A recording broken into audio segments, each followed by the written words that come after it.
Minister Bheki Cele visited Finetown on the south of Johannesburg again today after the deadly shooting that claimed 6 lives last month. He interacted with members of the community during the launch of a mobile police station that he had promised when he last visited. The residents of Finetown had complained about a lack of police visibility.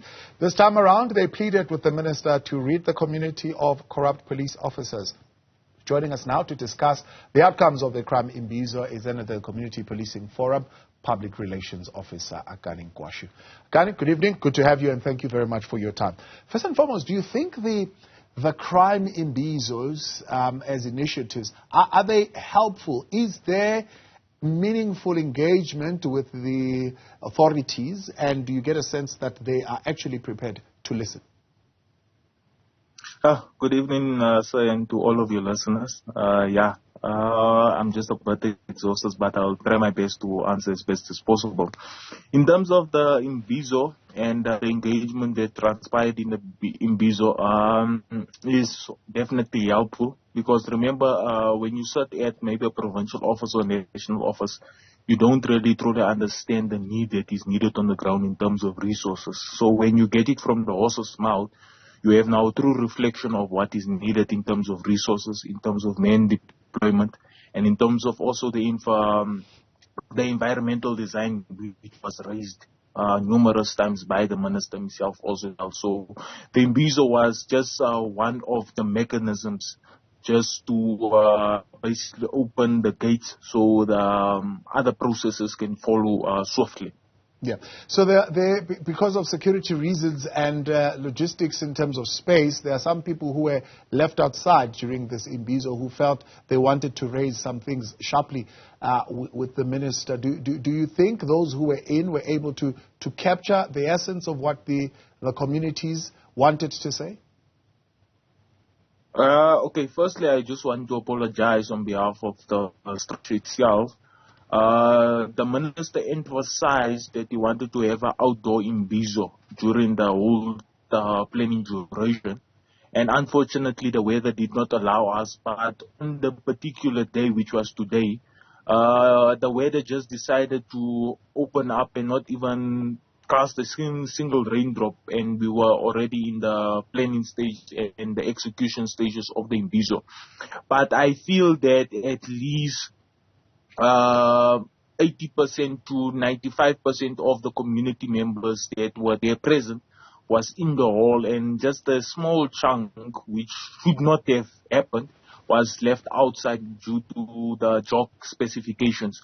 But they have made sure that the minister and the MEC and the National Commissioner, including the PC, grasped in terms of the issues that need to be raised.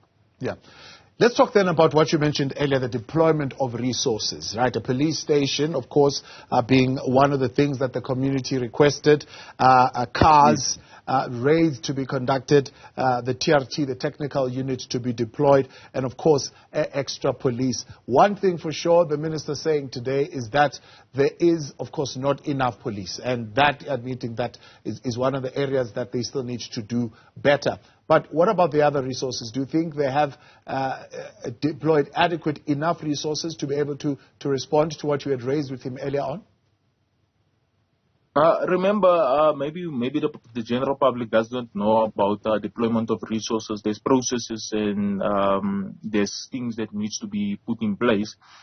Unfortunately, in terms of vehicles and all of those things, maybe they can be fast-tracked because there's already he has access to that. But in terms of manpower and other additional units, they have been in the area. I have seen them. I have worked with them. We had a Okai Molau, I think it was last week, not this Saturday, it passed the previous Saturday. We had a Okai Molau where your news team was there, and he had a real reflection of what is needed on the ground as the minister and also the PC himself. So additional units will be coming in just to beef up, and we will be also looking in terms of having a crime summit in the near future, just to look at what gaps we have missed so we can actually strengthen and come with a solution that is more last the test of time and it's not just a spur of the moment. Yeah. Speaking of gaps you have missed, the minister raising the question of community ownership of this particular process, saying that communities must take ownership. Some community harbor criminals, and the message from the minister being that the communities need to play a little bit of a bigger role in terms of reporting the criminals that live amongst them. Was that message received well by the community?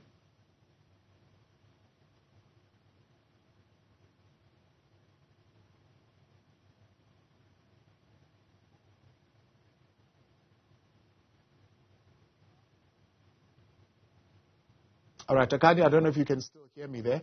I can hear you now. I'm going to try again. Yeah, I'm saying the message by the minister for the community to take ownership of reporting criminals who live amongst them. Did the community receive that message well? Yeah, most definitely. He emphasized in terms of the partnership between the police and the community itself, and using also our structures as a gateway to facilitate that process. But one thing that has been a lasting flaw in the community's face is the whistleblower thing and the protection of the whistleblowers. But we're going to develop mechanisms through the Crime Summit in ensuring that when information is being given, it's kept as confidential as possible.